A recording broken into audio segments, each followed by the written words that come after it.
Powerful जिनसे लाखों लोगों की लाइफ चेंज हो सकती है। वाओ। Cool right? लेकिन पावर के साथ आती है रिस्पॉन्सिबिलिटी। क्या चीज एक ऑफिसर को ग्रेट बनाती है? सिर्फ इंटेलिजेंस या कुछ और? आज हम इसी का कोड क्रैक करेंगे, बट पहले make sure you hit that subscribe button, notification bell on कर दो, और हाँ, कमेंट सेक्शन में बताओ आपके हिसाब से एक हीरो सिविल सर्वेंट में क्या क्वालिटी होनी चाहिए, जल्दी से। बिल्कुल, आज हमारा सफर एथिक्स के कोर कॉन्सेप्ट से गुजरेगा। हम सिविल सर्विसेज के फाउंडेशनल वैल्यूज जैसे एम्पैथी, इंटेग्रिटी, इम्पार्शियलिटी और अकाउंटेबिलिटी को डिटेल में समझेंगे। वील ब्रेक डाउन सेवरल की questions one by one. Awesome. चलो लेट्स स्टार्ट दिस जर्नी। पहले क्वेश्चन से शुरू करते हैं। ओके, सो हमारा पहला क्वेश्चन है, ये 2022 से है। Apart from intellectual competency and moral qualities, empathy and compassion are some of the other vital attributes that facilitate the civil servants to be more competent in tackling the crucial issues or taking critical decisions. Explain with suitable illustrations. Right, और इसका broad micro theme है ethics. Theory? तो चलिए इसके super powers को decode करते हैं। Empathy and compassion. The super powers of empathy and compassion, सही हेडिंग है। पहले सिंपल वर्ड्स में इनका मतलब क्या है? देखो, एम्पैथी का मतलब है दूसरों की फीलिंग्स को जेन्युइनली समझना, उनके शूज में खुद को रख कर देखना। ठीक है। और कंपैशन वो उस अंडरस्टैंडिंग को एक्शन में बदलना है, यानी उनकी सफरिंग कम करने की एक स्ट्रॉन्ग डिजायर। समझे? एक फीलिंग है और दूसरा एक्शन। Make sense. इसका कोई रियल लाइफ एग्जांपल? बिल्कुल। सोचो, एक सिविल सर्वेंट एक गांव में जाता है जहां पानी की कमी है। अब डेटा के हिसाब से वहां एक वेल है। Okay, on paper. हाँ, लेकिन वहां जाकर लोगों से बात करके he feels their daily struggle. ये है एम्पैथी। उसने उनका दर्द महसूस किया। एग्जैक्टली। फिर वो क्राउड फंडिंग से या गवर्नमेंट हेल्प से वहां एक नया एक्सेसिबल वाटर सोर्स बनवाता है। ये है कंपैशन एंड एक्शन, बिल्कुल पीपल्स रोड प्रोजेक्ट जैसा। फैंटास्टिक। तो आंसर में इसको स्ट्रक्चर कैसे करेंगे? इंट्रोडक्शन से शुरू करते हैं। हाँ, पहले कॉन्टेक्स्ट सेट करना है। एक्सप्लेन करो कि सिविल सर्वेंट्स को सिर्फ स्मार्ट यानी इंटेलेक्चुअल कॉम्पिटेंसी और ऑनेस्ट यानी मॉरल क्वालिटीज होना काफी नहीं है। उन्हें लोगों से कनेक्ट करना आना चाहिए, और यही एम्पैथी और कंपैशन का रोल है। राइट, लोगों से कनेक्ट। अब आते हैं बॉडी पर। मॉडल आंसर को तोड़ते हैं। ओके, फर्स्ट पॉइंट है understanding public needs. Empathy civil servants को पब्लिक की जरूरतों को डेटा से आगे जाकर समझने में हेल्प करती है। इससे पॉलिसीज ह्यूमन सेंट्रिक बनती हैं। करेक्ट। और यहाँ पर आईएएस ऑफिसर आर्मस्ट्रांग पमी के पीपल्स रोड प्रोजेक्ट का एग्जांपल बिल्कुल फिट होता है। Perfect example. एक्सप्लेन करो कैसे। उन्होंने लोगों की जरूरत को समझा और पब्लिक पार्टिसिपेशन से रोड बनवाई। This is a top tier example, याद रखना। Okay, next point. Second point, building trust and repo.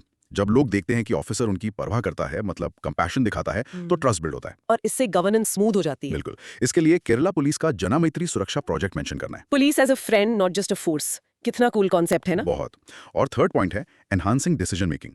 Empathy decisions को होलिस्टिक बनाती है। मतलब सिर्फ एफिशिएंसी नहीं। हाँ, सिर्फ एफिशिएंसी नहीं, जस्टिस और ह्यूमैनिटी भी इंपॉर्टेंट है। यहाँ गांधीयन प्रिंसिपल सर्वोदया यानी अपलिफ्टमेंट ऑफ ऑल को लिंक करना है। Great connection. Example, supreme court का विशाखा केस जजमेंट, ये वर्क प्लेस सेक्सुअल हैरेसमेंट के अगेंस्ट गाइडलाइंस अ कंपैशनेट डिसीजन का परफेक्ट एग्जांपल है। राइट। तो कंक्लूजन में क्या लिखेंगे? फाइनली समराइज करो। इंटेलेक्चुअल और मॉरल क्वालिटीज फाउंडेशन है, लेकिन एम्पैथी और कंपैशन उन पिलर्स को और स्ट्रांग बनाते हैं। तो एक तरह से वो सीमेंट है। सही। हाँ। They help build a just and equitable society, जैसा हमारे कॉन्स्टिट्यूशन में लिखा है। ब्रिलियंट। चलो अब क्रॉस क्वेश्चनिंग करते हैं। पहला सवाल, how should one structure the introduction for maximum impact? Start by acknowledging the importance of intellect and morality. फिर एक ब्रिज क्रिएट करो कि एम्पैथी और कंपैशन नेक्स्ट लेवल एट्रीब्यूट्स क्यों हैं एक ट्रूली कॉम्पिटेंट सिविल सर्वेंट करे। Got it. दूसरा, आर्मस्ट्रांग पामे का एग्जाम्पल अंडरस्टैंडिंग पब्लिक नीड्स में ही क्यों बेस्ट है? क्योंकि ये प्रोजेक्ट एब्स्ट्रैक्ट डेटा पर नहीं बल्कि रिमोट कम्युनिटीज की लिव्ड रियलिटी और उनकी क्रिटिकल नीड को डीपली समझने पर बेस्ड था। It was purely about their reality. ठीक है। ट्रस्ट और गवर्नेंस के बीच का लिंक कैसे एस्टैब्लिश करें? एक्सप्लेन करो कि जब पब्लिक ट्रस्ट करती है तो वो गवर्नमेंट इनिशिएटिव्स में कोऑपरेट करती है, जिससे पॉलिसीज का इंप्लीमेंटेशन सक्सेसफुल होता है। It's a two way street. Right. और विशाखा जजमेंट को एम्पैथी से कैसे कनेक्ट करें? जज ने वल्नरेबल इंडिविजुअल्स के पर्सपेक्टिव को समझा और उनकी प्रोटेक्शन के लिए एक सिस्टम बनाया। ये एम्पैथी का जुडिशियल डिसीजन मेकिंग में क्लियर एप्लीकेशन है। परफेक्ट। लास्ट वन, कंक्लूजन को मेमोरेबल कैसे बनाएं? एंड में constitutional values justice, liberty, equality, fraternity से कनेक्ट करके आंसर को एक लार्जर नेशनल इंपॉर्टेंस का फ्रेम दे दो। ऑसम। नाउ लिसनर्स, पॉज करके इस आंसर स्ट्रक्चर को बोलने की प्रैक्टिस करो। Rehearse. In short, intellect tells you what the problem is, empathy tells you why it matters to the people. Great start. चलो next question. ये 2021 से है। Identify 5 ethical traits on which one can plot the performance of a civil servant, justify their inclusion in the matrix. Okay, इसका broad micro theme है ethics, theory, The Fab 5 of a civil servant. तो ये question basically एक ethical report card मांग रहा है ना? Exactly. वो 5 कोर मॉरल क्वालिटीज क्या हैं जिनके बेसिस पर हम एक सिविल सर्वेंट की परफॉर्मेंस को जज कर सकते हैं। इसका कोई माइक्रो स्टोरी? हाँ, सोचो एक सिटी कमिश्नर है, उनके सामने एक बड़ा प्रोजेक्ट है। उन्हें ब्राइब ऑफर होती है, टेस्ट ऑफ इंटेग्रिटी, राइट।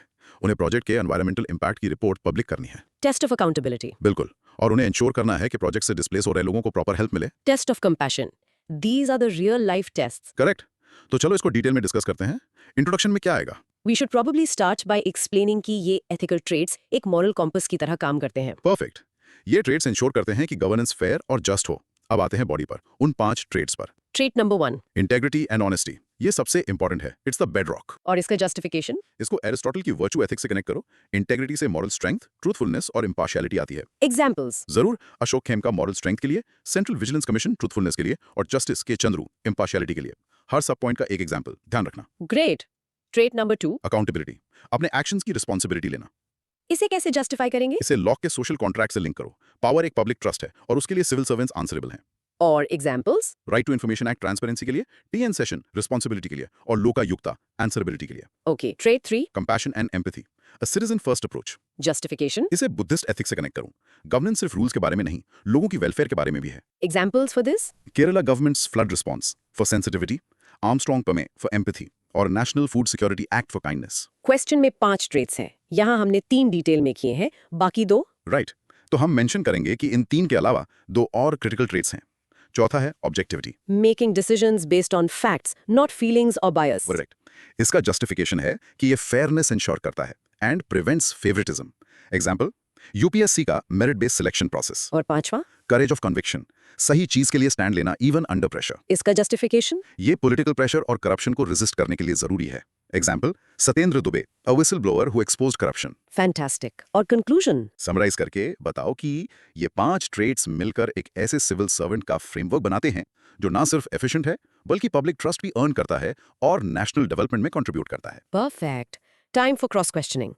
पहला, हर ट्रेट के साथ एक फिलोसोफर का नाम क्यों लिंक किया गया है? Aristotle, Locke. It adds depth and academic weight to the answer. ये दिखाता है कि आपको ट्रेड की एथिकल फाउंडेशंस की डीप अंडरस्टैंडिंग है। अच्छा। दूसरा, इंटेग्रिटी के 3 सब पार्ट्स को अलग-अलग एग्जाम्पल से एक्सप्लेन करना जरूरी है। Absolutely. It shows that you understand the different dimensions of a complex value like integrity. ठीक है। टीएन सेशन का एग्जाम्पल अकाउंटेबिलिटी को कैसे डेमोन्स्ट्रेट करता है? उन्होंने चीफ इलेक्शन कमिश्नर के रोल की ओनरशिप ली और स्ट्रिक्ट इलेक्टोरल रिफॉर्म्स इंप्लीमेंट किए, जिससे प्रोसेस खुद ही मोर अकाउंटेबल हो गया। Got it. अगर 5 ट्रेट्स पूछे हैं तो 3 लिखने से काम चलेगा? No, you must provide all 5। भले ही आप 3 को डिटेल में एलैबोरेट करो, बाकी 2 को ब्रीफ जस्टिफिकेशंस के साथ मेंशन करना जरूरी है to fully answer the question. Make sense. और how can the conclusion tie everything together? Link the Fab 5 traits back to the ultimate goals of governance: public trust, efficiency, and a just society. Okay, दोस्त, take a moment. Pause and try to recall all 5 traits and one example for each.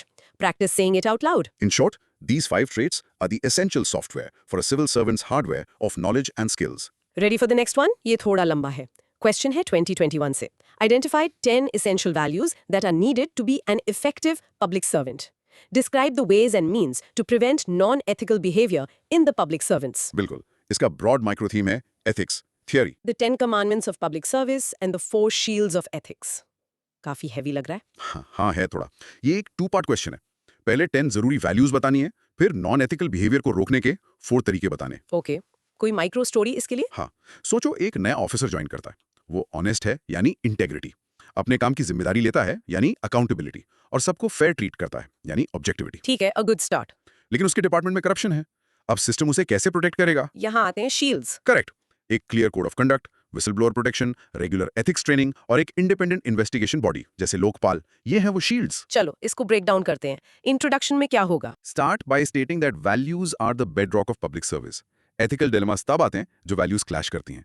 इस answer में हम values और उनको protect करने के mechanisms दोनों discuss करेंगे। ठीक है, तो बॉडी का पार्ट 1, 10 एसेंशियल वैल्यूज। हाँ, पहले हम 10 वैल्यूज लिस्ट करेंगे। वो हैं integrity, accountability, objectivity, empathy, compassion, courage of conviction, non partisanship, tolerance, dedication to service और ट्रांसपेरेंसी। ओके, लिस्ट हो गई। अब इनमें से कुछ को डिटेल में एक्सप्लेन करना है। राइट। हम 4 को डिटेल में देखेंगे। पहला इंटेग्रिटी, एग्जाम्पल अशोक खेम का। दूसरा अकाउंटेबिलिटी, एग्जाम्पल RTI Act 2005। तीसरा objectivity, example national informatics centre's e-governance initiatives. और चौथा empathy. Example Kerala's Kudumbashree program. और यहाँ कांट की डियोंटोलॉजिकल एथिक्स यानी ड्यूटी बेस्ड एथिक्स को मेंशन करना है। ओके, दैट्स पार्ट 1। अब part 2, preventing non ethical behaviour. इस सेक्शन को हम बेंथम के यूटिलिटेरियनिज्म से कनेक्ट करेंगे, यानी greatest good for the greatest number. ठीक है, पहला मैकेनिज्म क्या है? Mechanism 1, robust code of conduct. Clear rules होने चाहिए। एग्जाम्पल, सेंट्रल विजिलेंस कमीशन का code of conduct. Mechanism 2, whistle blower protection, जो करप्शन एक्सपोज करे उसे प्रोटेक्ट करना। Example, whistle blowers protection act 2014। Third mechanism, ethics training, regular training important है। Example, LBSNA यानी Lal Bahadur Shastri national academy of administration में ethics modules. और चौथा? इंडिपेंडेंट ओवरसाइट, एक independent body to investigate complaints. Example, Lokpal and Lokayuktas act 2013। Great. Conclusion में क्या लिखेंगे? Conclude by saying that cultivating values जो कि इंटरनल हैं और इम्प्लीमेंटिंग प्रिवेंटिव मेजर्स जो एक्सटर्नल हैं, दोनों जरूरी हैं। इससे पब्लिक इंस्टीट्यूशन स्ट्रांग होते हैं और गांधी जी का सर्वोदय का सपना पूरा होता है। परफेक्ट। अब क्रॉस क्वेश्चनिंग। पहला, is it okay to list 10 values but explain only 4 in detail? Yes, given the word limit in an actual exam, this is a smart strategy. आप आइडेंटिफाई पार्ट को फुलफिल करते हो list देकर और describe part को crucial once को elaborate करके। ठीक है। कांट और बेंथम को अलग-अलग पार्ट्स में क्यों कनेक्ट किया है? Because they represent different ethical philosophies. Can't की ड्यूटी बेस्ड एथिक्स वैल्यूज के साथ फिट होती है, जबकि बेंथम का outcome based utilitarianism preventive mechanisms के साथ अलाइन होता है। समझ गया। LBSNA का एग्जाम्पल क्यों इंपॉर्टेंट है? It shows that ethics is not just a theoretical concept. ये एक प्रैक्टिकल स्किल है जो फ्यूचर सिविल सर्वेंट्स को शुरू से ही सिखाई जाती है। Right. What's the difference between Lokpal and CVC? The CVC is mainly an advisory body for vigilance, जबकि लोकपाल एक इंडिपेंडेंट ऑम्बड्समैन है जिसके पास पब्लिक ऑफिशियल्स के अगेंस्ट करप्शन केसेस इन्वेस्टिगेट और प्रोसिक्यूट करने की पावर है। Okay. How to make the conclusion connect both parts of the answer? Emphasize the synergy. Individual values एक ऐसे सिस्टम से नर्चर होते हैं जिसमें स्ट्रॉन्ग प्रिवेंटिव मेजर्स हों। एक दूसरे के बिना इफेक्टिव नहीं हो सकता। This was a big one. Pause करो। पहले 10 वैल्यूज के नाम बोलो, फिर 4 preventive measures. Let's go. In short, good governance needs good people, values, and a good system, preventive measures. Simple. Next up 2021 का एक और सवाल। Should impartial and being non-partisan be considered indispensable qualities to make a successful civil servant? Discuss with illustrations. इसका broad micro theme है ethics. Theory. The unshakable pillars, impartiality and non-partisanship. हाँ। Simple words में, impartiality का मतलब है बिना किसी bias के decision लेना, objective होना। और non-partisanship? मतलब किसी भी political party के influence से free रहना, संविधान के प्रति लॉयल रहना, ना कि ruling party के। इसकी माइक्रो स्टोरी क्या बनेगी? Imagine एक district magistrate हैं जिनको PDS यानी public distribution system हैंडल करना है। एक लोकल नेता का फोन आता है कि उनके सपोर्टर्स को एक्स्ट्रा राशन दिया जाए। प्रेशर। हाँ, अब अगर डीएम उनकी बात मान लेता है तो वो पार्टिसन हो गया। अगर वो रूल्स के हिसाब से सबको इक्वल राशन देता है तो वो इम्पार्शियल और नॉन पार्टिसन है। क्लियर। तो इंट्रोडक्शन में क्या लिखेंगे? Will start by defining both terms and स्टेटिंग कि ये सिर्फ क्वालिटीज नहीं बल्कि एक डेमोक्रेटिक सोसाइटी के लिए फाउंडेशनल वैल्यूज हैं। ठीक है। अब बॉडी में डिस्कशन। बॉडी में हम रीजंस देंगे कि ये इंडिस्पेंसिबल क्यों है। पहला, upholding rule of law. Civil servants का काम है लॉ को इंप्लीमेंट करना बिना भेदभाव के। एग्जाम्पल, यूपीएससी का मेरिट बेस्ड सिलेक्शन। राइट, सबके लिए सेम रूल्स। दूसरा, मेंटेनिंग पब्लिक ट्रस्ट। अगर लोगों को लगेगा कि सिस्टम बायस्ड है तो वो ट्रस्ट खो देंगे। एग्जाम्पल, आरटीआई एक्ट जो ट्रांसपेरेंसी लाता है। Third reason, ensuring social justice and equity.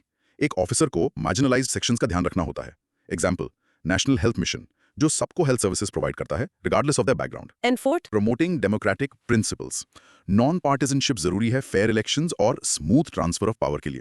Example, election commission of India. और आखिरी, इफेक्टिव पॉलिसी इंप्लीमेंटेशन। पॉलिसीज तभी सक्सेसफुल होती हैं जब उनके बेनिफिट्स सब तक पहुंचे।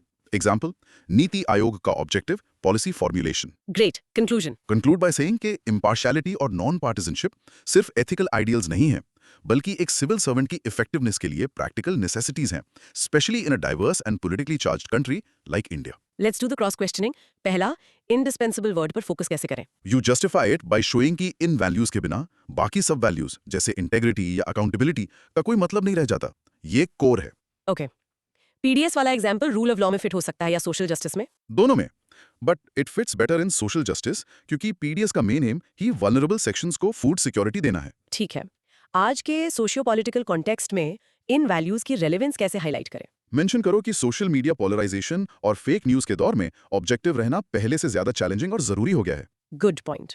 इलेक्शन कमीशन का एग्जाम्पल बेस्ट क्यों है? क्योंकि ईसीआई रेगुलरली रूलिंग पार्टी के अगेंस्ट भी एक्शंस लेता है जो नॉन पार्टिसनशिप का सबसे क्लियर डेमोन्स्ट्रेशन है। लास्ट वन, कंक्लूजन को पावरफुल कैसे बनाएं? Connected to the idea of constitutional morality. कहो कि ये वैल्यूज सिर्फ सर्विस रूल्स नहीं है बल्कि हमारे संविधान के कोर प्रिंसिपल्स का रिफ्लेक्शन है। Brilliant. Okay everyone, pause and think. Impartiality and non partisanship के दो एग्जाम्पल सोचो। Practice saying them. In short, these two values are the guardrails that keep the train of governance on the track of justice. Let's move to the 2018 question. state the three basic values, universal in nature, in the context of civil services, and bring out their importance. इसका broad micro theme है ethics, theory. The universal trinity, 3 ऐसी values जो हर जगह हर civil servant के लिए जरूरी हैं। बिल्कुल, यहाँ यूनिवर्सल कीवर्ड है, मतलब ये वैल्यूज कल्चर या कंट्री से बदलती नहीं है। तो वो 3 values कौन सी हैं? सोर्सेज के हिसाब से वो हैं इंटेग्रिटी, अकाउंटेबिलिटी एंड कंपैशन। ठीक है, इसकी कोई माइक्रो स्टोरी? इमेजिन एक यूएन पीसकीपर एक कॉन्फ्लिक्ट जोन में है, वहां उसे ब्राइब ऑफर की जाती है सप्लाईज डाइवर्ट करने के लिए। टेस्ट ऑफ इंटेग्रिटी, उसे अपने एक्शंस को यूएन को रिपोर्ट करना होता है।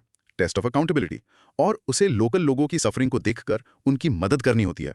Test of compassion. तो ये वैल्यूज इंडिया के डीएम से लेकर यूएन पीस कीपर तक सबके लिए रेलेवेंट है? Exactly, that's why they are universal. चलो इसको डिटेल में डिस्कस करते हैं। Introduction. Start by explaining what universal values mean in the context of public service principles that transcend geographical and cultural boundaries to ensure good governance. Okay, अब body में एक एक value को उसकी इंपॉर्टेंस के साथ एक्सप्लेन करना है। हाँ, पहली value integrity, it's the bedrock. इसकी इंपॉर्टेंस है कि ये करप्शन को रोकता है और पब्लिक ट्रस्ट बनाता है। एग्जाम्पल। आरटीआई, जो ट्रांसपेरेंसी लाकर इंटीग्रिटी को प्रमोट करता है, या कर्नाटका लोकायुक्त का काम इन फाइटिंग करप्शन। ठीक है। Second value. अकाउंटेबिलिटी, इंपॉर्टेंस, ये इंश्योर करता है कि पावर का मिसयूज ना हो। Civil servants are answerable to the public. Example इसका। MGNRE GMS सोशल ऑडिट्स या CPGRMS जैसा ग्रीवेंस रिड्रेसल पोर्टल। परफेक्ट। और थर्ड यूनिवर्सल वैल्यू। कंपैशन, इसकी इंपॉर्टेंस है कि ये गवर्नेंस को ह्यूमन सेंट्रिक बनाता है। पॉलिसीज सिर्फ एफिशिएंट नहीं बल्कि केयरिंग भी होनी चाहिए। Example for compassion. केरला का palliative care model, Sugamya Bharat Abhiyan for दिव्यांगजन या national food security act. Great. Conclusion, conclude by saying कि ये तीनों वैल्यूज एक दूसरे से जुड़ी हुई हैं। एक कंपैशनेट ऑफिसर नेचुरली अकाउंटेबल होगा और एक अकाउंटेबल ऑफिसर इंटेग्रिटी मेंटेन करेगा। Together they form the ethical core of public service globally. Time for cross questioning. हम इंटेग्रिटी, अकाउंटेबिलिटी और ऑब्जेक्टिविटी में कंफ्यूज हो सकते हैं। इसको कैसे डिफरेंशिएट करें? Simple, integrity is about being honest and morally upright. Accountability is about being answerable for your actions. Objectivity is about being unbiased in your decisions. ठीक है, यूनिवर्सल नेचर को जस्टिफाई करने के लिए क्या करें? हर वैल्यू के साथ ग्लोबल एग्जांपल्स दो, जैसे वर्ल्ड बैंक के गवर्नेंस स्टैंडर्ड्स या यूएन कोड ऑफ कंडक्ट। अच्छा, कंपैशन को एक सॉफ्ट वैल्यू माना जाता है। इसकी इंपॉर्टेंस कैसे एस्टैब्लिश करें? इसको इफेक्टिवनेस से जोड़ो। बताओ कि कंपैशनेट पॉलिसीज जैसे NFSA से सोशल स्टेबिलिटी आती है, जो इकोनॉमिक प्रोग्रेस के लिए जरूरी है। Smart. Why these 3 values and not others, like say courage? Because courage while important is often situational. ये 3 वैल्यूज हर सिंगल डिसीजन, हर सिंगल डे, हर सिविल सर्वेंट के लिए फंडामेंटल हैं। They are the constant baseline. Make sense. इस answer को conclude करने का बेस्ट तरीका क्या है? Link it to a global goal like the UN Sustainable Development Goals (SDGs), especially SDG 16, which is about peace, justice, and strong institutions. Superb. चलो अब practice time. Pause करो और इन 3 यूनिवर्सल वैल्यूज के बारे में एक एक लाइन में बोलो। गो। In short, integrity is the foundation, accountability is the structure, and compassion is the soul of the House of Governance. This one from 2017 is very specific. One of the tests of integrity is complete refusal to be compromised. Explain with reference to a real life example. A very focused question. इसका broad micro theme है ethics, theory. The ultimate litmus test. इसका मतलब है कि असली integrity तभी दिखती है जब ना कहने की हिम्मत हो। Exactly. It's about that moment of choice. जब कॉम्प्रोमाइज करना आसान हो, लेकिन आप सही रास्ते पर टिके रहो। इसका रियल लाइफ एग्जांपल तो सीधा दिमाग में आता है। हाँ, इसको हम 2 थीम्स में ब्रेक कर सकते हैं। पहला, अपहोल्डिंग वैल्यूज डिस्पाइट टेम्पटेशंस। मतलब लालच के खिलाफ खड़े रहना। करेक्ट। इसका क्लासिक एग्जांपल है IAS ऑफिसर अशोक खिमका। उन्हें पावरफुल लोगों के प्रेशर के बावजूद करप्ट लैंड डील्स को एक्सपोज करने के लिए जाना जाता है। उन्हें इसके लिए 50 से ज्यादा ट्रांसफर्स झेलने पड़े। उन्होंने एक आरामदायक पोस्ट के लालच को ठुकरा दिया। उन्होंने नो कहा। That's the complete refusal to be compromised. और दूसरा थीम क्या है? Withstanding external pressures. ये लालच से आगे की बात है, ये खतरे की बात है। इसके लिए सत्येंद्र दुबे का एग्जाम्पल है। उन्होंने national highways authority of India में करप्शन एक्सपोज किया। उन्हें धमकियां मिली, लेकिन वो नहीं रुके और आखिर में उन्हें अपनी जान देनी पड़ी। This is fortitude at its peak. Yes. Edward Snowden का एग्जाम्पल भी दे सकते हैं। ऑन अ ग्लोबल स्केल उन्होंने कॉम्प्रोमाइज करने से इनकार किया, भले ही इसकी कीमत उन्हें अपनी पूरी जिंदगी एग्जाइल में गुजारनी पड़े। तो इसका आंसर स्ट्रक्चर कैसे होगा? Introduction. Start by defining integrity not just as honesty but as moral incorruptibility. फिर आओ टेस्ट ऑफ इंटेग्रिटी कॉन्सेप्ट पर कि ये प्रेशर सिचुएशंस में ही रिवील होती है। बॉडी में खेमका और दुबे के एग्जांपल्स को डिटेल में एक्सप्लेन करना है। हाँ, दोनों एग्जांपल्स को अलग-अलग डायमेंशंस दिखाने के लिए यूज करो। Khemka for resisting temptation and career setbacks, Dubey for withstanding threats to life itself. Philosophical link क्या दे सकते हैं? You can connect it to Aristotle's virtue ethics कि इंटेग्रिटी एक कैरेक्टर ट्रेट है जो प्रैक्टिस से डेवलप होता है, या कांट की डियोंटोलॉजिकल एथिक्स कि सही काम करना एक एब्सोल्यूट ड्यूटी है चाहे कॉन्सिक्वेंसेस कुछ भी हों। और कंक्लूजन? कंक्लूड बाय सेइंग कि ऐसे एग्जांपल्स रेयर हो सकते हैं, but they serve as moral guide posts for all public servants. They prove that integrity isn't just a theoretical value, but a lived reality, however difficult it may be. Okay. Cross question time. Should we use only Indian examples or international ones too? It's best to lead with a strong Indian example like Khemka or Dubey because the context is Indian civil services. You can add an international one like Snowden to show a broader understanding. इस answer में complete refusal पर कैसे emphasize करें? By highlighting the cost they paid. Khemka's transfers, Dubey's life. The higher the cost of saying no, the stronger the proof of integrity. अच्छा, क्या इसमें positive examples भी दे सकते हैं जहाँ compromise ना करने पर reward मिला हो? You could, but the question's tone, test of integrity, suggests a focus on adversity. Examples of sacrifice are more powerful here. How to avoid making the answer sound too idealistic? Compromises जरूरी होते हैं for the greater good. That's a great point for a different essay, but for this question, stick to the prompt. ये complete refusal की explanation मांग रहा है, उसकी criticism नहीं. Got it. Now, pause and think of one person you know personally or from news who showed this kind of integrity. What did they do? Rehearse explaining it. In short, true integrity isn't about what you do when people are watching. It's about refusing to compromise when you think no one is. आगे बढ़ते हैं. A rapid fire question from 2017. Examine the relevance of the following in the context of civil service. A. Transparency. B. Accountability. C. Fairness and justice. D. Courage of conviction. E. Spirit of service. Okay, 5 in 1. इसका broad micro theme है ethics, theory. The ethical पंचतत्व. चलो एक एक करके इनको tackle करते हैं. पहला ट्रांसपेरेंसी. इसकी relevance है तो build public trust and reduce corruption. Example, RTI replies को proactively websites पर डालना. Simple and effective. ठीक है. B. Accountability. Relevance. It ensures that officers are answerable for their actions, which prevents misuse of power. Example, एक district magistrate की disaster preparedness के लिए accountability fix करना. Got it. C. Fairness and justice. Relevance. To ensure equitable distribution of resources and protect the rights of the vulnerable. Example, दिव्यांग या elderly के लिए housing schemes में preference देना. Makes sense. B. Courage of conviction. Relevance. ये political या corporate pressure के आगे झुकने से रोकता है. It is essential for honest decision making. Example, illegal mining clearances को A pressure के बावजूद reject करना. और आखिरी E. Spirit of service. ये सबसे important है. ये motivation है. Relevance, ये civil service को एक job से एक mission बनाता है. It drives officers to go beyond their call of duty. Example, conflict areas में mobile schools चलाना. तो इसका conclusion कैसे लिखेंगे? Simply states that these 5 qualities are not isolated traits, but are interconnected and together form the ethical bedrock of good governance. चलो, अब इस पे क्विक क्रॉस क्वेश्चनिंग. इस तरह के क्वेश्चन में हर पॉइंट पर कितना लिखना चाहिए? Word limit के हिसाब से हर पॉइंट के लिए एक शॉर्ट पैराग्राफ, रेलेवेंस बताओ और एक कॉन्क्रीट एग्जाम्पल दो. That's it. इन सब में से सबसे फाउंडेशनल क्वालिटी कौन सी है? Spirit of service. क्योंकि अगर सर्विस का जज्बा ही नहीं होगा तो बाकी क्वालिटीज जैसे करेज या अकाउंटेबिलिटी का मोटिवेशन ही नहीं आएगा. इंटरेस्टिंग. फेयरनेस और जस्टिस में क्या डिफरेंस है? फेयरनेस प्रोसीजरल होती है, सबको सेम रूल से ट्रीट करना. जस्टिस सब्सटैंटिव होता है, ये इंश्योर करना कि आउटकम इक्विटेबल हो, जिसके लिए कभी-कभी अफर्मेटिव एक्शन जरूरी होता है. अच्छा, क्या इन सबको एक सिंगल एग्जाम्पल से कनेक्ट कर सकते हैं? कर सकते हैं, बट इट्स रिस्की. अलग-अलग एग्जांपल्स देना आपकी ब्रेथ ऑफ नॉलेज दिखाता है. फॉर इंस्टेंस, एक बड़ा इंफ्रास्ट्रक्चर प्रोजेक्ट इन सबको टेस्ट कर सकता है. Final question. इनको याद रखने का कोई आसान तरीका? एक एक्रोनिम बना लो, जैसे TAFCS, the administration for citizen sake. कुछ भी जो आपके लिए काम करे. Cool trick. Okay. Pause and try to link each of these 5 qualities to a recent news event you read about. Practice saying it. In short, these 5 are like the fingers of a hand. They work best when they work together to serve the public. We're back to a favorite topic. 2016 का question. Why should impartiality and non-partisanship be considered as foundational values in public services, especially in the present-day socio-political context? Illustrate your answer with examples. हाँ, ये theme बार-बार आता है. Broad micro theme. Ethics. Theory. Foundational values in a polarized world. यहाँ इस present day socio political context पर extra focus है. बिल्कुल, यही इस क्वेश्चन का कोर है. मतलब हमें increasing political polarisation, social media trials और आइडेंटिटी पॉलिटिक्स के कॉन्टेक्स्ट में आंसर करना है. तो इसका इंट्रोडक्शन कैसे फ्रेम करेंगे? Start by defining impartiality and non partisanship. फिर सीधे पॉइंट पर आओ कि ये वैल्यूज हमेशा से इंपॉर्टेंट थी, लेकिन आज के डिवाइसिव माहौल में इनकी जरूरत एग्जिस्टेंशियल हो गई है for democracy. Wow, strong word, existential. हाँ, अब बॉडी में रीजंस देते हैं. पहला, टू काउंटरएक्ट पोलराइजेशन. एक सिविल सर्वेंट को उस वर्सेस देम से ऊपर उठकर सबके लिए काम करना होता है. इसका एग्जांपल? रिजर्वेशन पॉलिसी का इंप्लीमेंटेशन. एक ऑफिसर को इसे एज अ कॉन्स्टिट्यूशनल मैंडेट देखना है, ना कि किसी एक कम्युनिटी के फायदे या नुकसान के तौर पर. ठीक है. Second reason, to maintain credibility of institutions. जब पॉलिटिकल नैरेटिव्स हर चीज पर हावी हो रहे हैं, तब ECI, UPSC, CAG जैसी इंस्टीट्यूशंस की non partisan credibility public trust को बनाए रखती है. Third reason, in today's context, to ensure inclusive growth. आजकल पॉलिसीज को भी पॉलिटिकल लेंस से देखा जाता है. एक इम्पार्शियल ऑफिसर इंश्योर करता है कि NFSA या MGNREGA जैसी स्कीम्स का लाभ जरूरतमंद तक पहुंचे, ना कि पार्टी सपोर्टर्स तक. Right.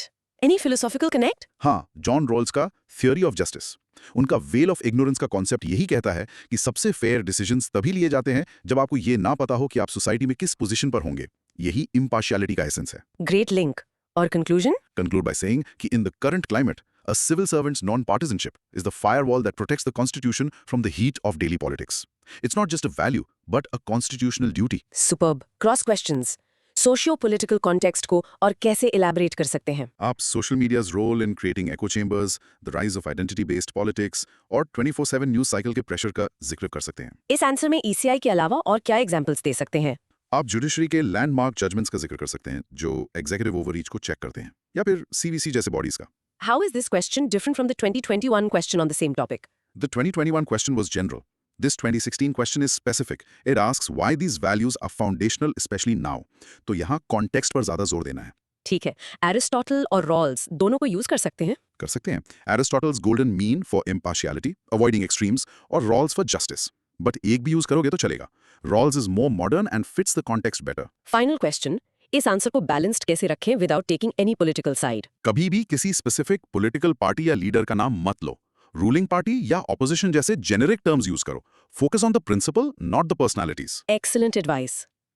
Okay, pause and think. What's one recent government decision where an officer's impartiality would have been severely tested? Practice explaining why. In short, in a world shouting opinions, the civil servant's job is to be the calm voice of constitutional reason. From 2015, how do the virtues of trustworthiness and fortitude get manifested in public service? Explain with examples. Another great one? इसका broad micro theme है ethics, theory. The two pillars, trust and guts, trustworthiness or fortitude. हाँ, trustworthiness मतलब जिस पर भरोसा किया जा सके, reliability, consistency, और fortitude मतलब मुश्किल हालात में भी mental और emotional strength दिखाना। Let's break it down. पहले, trustworthiness कैसे manifest होती है? इसके 3 तरीके हैं। पहला, through transparency and predictability. Example, RTI act, जब इन्फॉर्मेशन ओपनली अवेलेबल होती है, ट्रस्ट बढ़ता है। दूसरा, through upholding confidentiality and privacy. Example, justice Puttaswamy case ने राइट टू प्राइवेसी को फंडामेंटल राइट बनाया। एक ऑफिसर को सिटीजंस का डेटा प्रोटेक्ट करना होता है, ये भी ट्रस्ट बनाता है। और तीसरा, थ्रू कंसिस्टेंसी इन एक्शन, मतलब ऑफिसर के डिसीजंस फेयर और कंसिस्टेंट हैं, चाहे कोई भी सामने हो। एग्जाम्पल, सीवीसी जो सबके लिए सेम विजिलेंस स्टैंडर्ड्स रखता है। ठीक है। अब दूसरे वर्च्यू पर आते हैं। Fortitude कैसे मैनिफेस्ट होता है? इसके भी 2-3 वेज हैं। पहला, मॉरल करेज, यानी प्रेशर में सही के लिए स्टैंड लेना। जैसे अशोक खेमका? बिल्कुल, या सत्येंद्र दुबे। दूसरा way, physical and emotional endurance, ये वो सिचुएशंस हैं जहां फिजिकल हार्डशिप या इमोशनल स्ट्रेस बहुत ज्यादा होता है। इसका एग्जाम्पल? कोविड-19, frontline workers, doctors, police, sanitation workers, civil servants, उन्होंने इमेंस रिस्क और स्ट्रेस के बीच काम किया। That was fortitude in action. True. और कंक्लूजन? कंक्लूड बाय सेइंग कि ट्रस्टवर्दीनेस एक्सटर्नल पब्लिक परसेप्शन बनाता है, जबकि फॉर्टिट्यूड ऑफिसर का इंटरनल कोर स्ट्रेंथन करता है। एक सक्सेसफुल सिविल सर्वेंट के लिए दोनों जरूरी हैं। Let's do the cross questions. Trustworthiness और इंटेग्रिटी में क्या फर्क है? Integrity is an internal moral quality, आप ऑनेस्ट हैं। Trustworthiness is the external outcome of that integrity, लोग आप पर भरोसा करते हैं। You earn trustworthiness through consistent integrity. अच्छा। Fortitude और courage of conviction में? Courage of conviction is about taking a stand for your beliefs. Fortitude is the endurance to hold that stand over a long period, despite continuous hardship. Fortitude is sustained courage. Great distinction. COVID-19 वाला example क्यों effective है? क्योंकि ये एक universal और recent example है। सबने उस दौर को देखा है, इसलिए वो इसे इमीडिएटली कनेक्ट कर पाते हैं। It shows endurance on a massive scale. क्या हम इन दोनों वर्च्यूज को एक साथ लिंक कर सकते हैं? हाँ, कहो कि जब एक ऑफिसर फॉर्टिट्यूड दिखाकर प्रेशर में नहीं झुकता, तो पब्लिक की नजरों में उसकी ट्रस्टवर्दीनेस ऑटोमेटिकली बढ़ जाती है। लास्ट वन, इस आंसर में और क्या वैल्यू ऐड कर सकते हैं? आप प्लेटो के 4 कार्डिनल वर्च्यूज, विजडम, करेज, टेम्परेंस, जस्टिस का जिक्र कर सकते हैं और बता सकते हैं कि फॉर्टिट्यूड, करेज उनमें से एक है। Nice. Okay, pause. Think about a time you had to show fortitude in your own life. Now try to explain how trustworthiness is built in any relationship. Practice. In short, fortitude is the strength to stand tall in a storm, and trustworthiness is the reason people stand with you. Okay, an interesting one from 2013. Indicate 2 more attributes that you consider important for public service. Justify your answer. A classic pick your own question. इसका broad micro theme है ethics, theory. Your top 2 picks. इसमें तो choice है। हाँ, but choice wise होनी चाहिए। Sources के हिसाब से हम ऑब्जेक्टिविटी और ट्रांसपेरेंसी, रिस्पॉन्सिवनेस को चूज कर सकते हैं। चलो, पहले ऑब्जेक्टिविटी को जस्टिफाई करते हैं। ऑब्जेक्टिविटी इंपॉर्टेंट है क्योंकि इंडिया एक बहुत डाइवर्स कंट्री है। यहाँ रिलीजन, कास्ट, रीजन के बायसेस हो सकते हैं। ऑब्जेक्टिविटी इंश्योर करती है कि डिसीजंस मेरिट पर हों, बायस पर नहीं। इसका एग्जाम्पल? इलेक्शन कमीशन का काम। वो कैंडिडेट्स को उनकी पार्टी या बैकग्राउंड के बेसिस पर नहीं, बल्कि इलेक्शन कोड ऑफ कंडक्ट के रूल्स के बेसिस पर जज करते हैं। Perfect justification. अब दूसरा एट्रीब्यूट, ट्रांसपेरेंसी एंड रिस्पॉन्सिवनेस, इनको एक साथ ले सकते हैं। ये इंपॉर्टेंट है to bridge the gap between the government and the citizen. ये माई बाप कल्चर को सर्विस प्रोवाइडर कल्चर में बदलते हैं। Good point. Example, RTI act transparency के लिए और सीपीजी-आरएमएस पोर्टल रिस्पॉन्सिवनेस के लिए। ये टूल सिटीजन को एम्पावर करते हैं और सिस्टम को अकाउंटेबल बनाते हैं। तो इसका आंसर स्ट्रक्चर सिंपल होगा, इंट्रोडक्शन, फिर एक एक एट्रीब्यूट का जस्टिफिकेशन विद एग्जांपल और conclusion. Correct.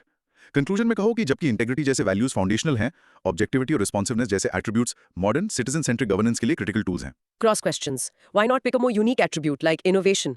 Innovation is great, but it's a skill. Objectivity is a foundational ethical value. Question attributes पूछ रहा है जो वैल्यूज को कवर करता है। Stick to the core ethical framework. ठीक है, रिस्पॉन्सिवनेस और अकाउंटेबिलिटी में क्या रिलेशन है? Responsiveness is a part of accountability. जब आप रिस्पॉन्सिव होते हैं, मतलब टाइम पे रिप्लाई करते हैं, ग्रीवेंसेस सॉल्व करते हैं, तब आप अपनी अकाउंटेबिलिटी डेमोन्स्ट्रेट कर रहे होते हैं। इस आंसर में टू मोर का क्या सिग्निफिकेंस है? इसका मतलब है कि आपको एक्नॉलेज करना है कि इंटेग्रिटी, ऑनेस्टी जैसे वैल्यूज तो ऑलरेडी एस्टैब्लिश्ड हैं, आप उनके ऊपर बिल्ड कर रहे हो। So start by saying in addition to core values like integrity. Good tip. क्या हम एम्पैथी या कंपैशन को चूज कर सकते हैं? कर सकते हैं, but objectivity is a slightly better choice क्योंकि ये इम्पार्शियलिटी से क्लोजली लिंक्ड है और फेयरनेस को डायरेक्टली एड्रेस करता है, जो कि गवर्नेंस का एक कोर फंक्शन है। लास्ट वन, इस क्वेश्चन का एम क्या है? What are they testing? They are testing your ability to prioritize. इतने सारे वैल्यूज में से आप सबसे इंपॉर्टेंट एडिशनल वैल्यूज कौन सी मानते हो और उन्हें जस्टिफाई कर सकते हो या नहीं। Makes sense. Okay, now pause. If you had to choose two attributes, what would they be? Practice justifying them in 30 seconds. In short, objectivity is the lens of fairness and responsiveness is the voice of service. Let's tackle this profound statement from 2014. Integrity without knowledge is weak and useless, but knowledge without integrity is dangerous and dreadful. What do you understand by this statement? Explain your stand with illustrations from modern day context. This is a fantastic question. इसका broad micro theme है ethics theory. The power couple, knowledge and integrity. यह statement तो पूरा ethics का syllabus एक line में summarise कर देता है। बिल्कुल। इसको दो पार्ट्स में ब्रेक करना होगा। Okay, part 1. Integrity without knowledge is weak and useless. इसका क्या मतलब है? इसका मतलब है कि आपकी नीयत कितनी भी अच्छी हो, अगर आपके पास सही इंफॉर्मेशन, स्किल्स या एक्सपर्टीज नहीं है, तो आप गुड इंटेंशन से भी बुरा रिजल्ट दे सकते हो। इसका कोई एग्जाम्पल? सोचो, एक बहुत ही ईमानदार डॉक्टर है, इंटेग्रिटी, लेकिन उसे लेटेस्ट मेडिकल रिसर्च की नॉलेज नहीं है। वो पुराने तरीके से इलाज करके पेशेंट को नुकसान पहुंचा सकता है। उसकी इंटेग्रिटी यहां यूजलेस हो गई। एक और example? Forced sterilization campaign during the emergency. शायद इंटेंशन पॉपुलेशन कंट्रोल का था, debatable, but for argument sake, लेकिन इसके सोशल और ह्यूमन कॉन्सिक्वेंसेस की नॉलेज की कमी ने इसे एक डिजास्टर बना दिया। Got it. अब आते हैं दूसरे ज्यादा स्कैरी पार्ट पर। Knowledge without integrity is dangerous and dreadful. हाँ, क्योंकि नॉलेज एक डबल एज स्वॉर्ड है। बिना मॉरल कंपस के ये तबाही ला सकती है। इसका मॉडर्न एग्जाम्पल तो बहुत सारे हैं। बिल्कुल। पहला, लीथल ऑटोनोमस वेपन्स या किलर रोबोट्स। इनको बनाने की नॉलेज है, लेकिन अगर इंटेग्रिटी ना हो तो ये ह्यूमैनिटी के लिए बहुत बड़ा खतरा बन सकते हैं। और कैम्ब्रिज एनालिटिका स्कैंडल, उनके पास डेटा साइंस की ब्रिलियंट नॉलेज थी, लेकिन उन्होंने इसका यूज लोगों की प्राइवेसी इन्वेड करके इलेक्शंस मैनिपुलेट करने के लिए किया। That was dreadful. तो इसका आंसर स्ट्रक्चर कैसे बनेगा? इंट्रोडक्शन में स्टेटमेंट को रीफ्रेज करो, बॉडी को दो पार्ट्स में डिवाइड करो, हर पार्ट को एग्जांपल्स के साथ एक्सप्लेन करो, और कंक्लूजन में दोनों को सिंथेसाइज करो। इसमें कोई फिलोसॉफिकल एंगल? हाँ, आप गांधी जी के सत्याग्रह का एग्जाम्पल दे सकते हैं, जहां knowledge of law and politics और integrity, commitment to non violence एक साथ आई to create a powerful force. या जाना योगा का concept, the path of knowledge guided by dharma. और कंक्लूजन में क्या लिखेंगे? कंक्लूड करो कि एक इफेक्टिव सिविल सर्वेंट के लिए नॉलेज और इंटेग्रिटी एक ही सिक्के के दो पहलू हैं। एक हार्डवेयर है तो दूसरा सॉफ्टवेयर। दोनों के बिना सिस्टम क्रैश हो जाएगा। Cross questioning time. इस आंसर में मॉडर्न डे कॉन्टेक्स्ट पर कैसे फोकस करें? Examples, technology, modern warfare, corporate scams या रीसेंट पॉलिसी फेलियर से लो। Avoid historical examples that are too old. Cambridge Analytica is a perfect modern example. Weak and useless versus dangerous and dreadful, in words की intensity को कैसे convey करें? Examples से week and useless के लिए ऐसे एग्जाम्पल्स दो जहां नुकसान अनजाने में हुआ। डेंजरस एंड ड्रेडफुल के लिए ऐसे एग्जाम्पल्स दो जहां नुकसान जानबूझकर डिलिबरेट मिसयूज ऑफ नॉलेज से हुआ। क्या हम इस स्टेटमेंट से डिसएग्री कर सकते हैं? It's very risky. The statement is a widely accepted ethical principle. It's better to agree and explain it with strong illustrations. How to connect this to a civil servant's role directly? Conclude by saying that a civil servant makes policies, needs knowledge, that affect millions of lives, needs integrity.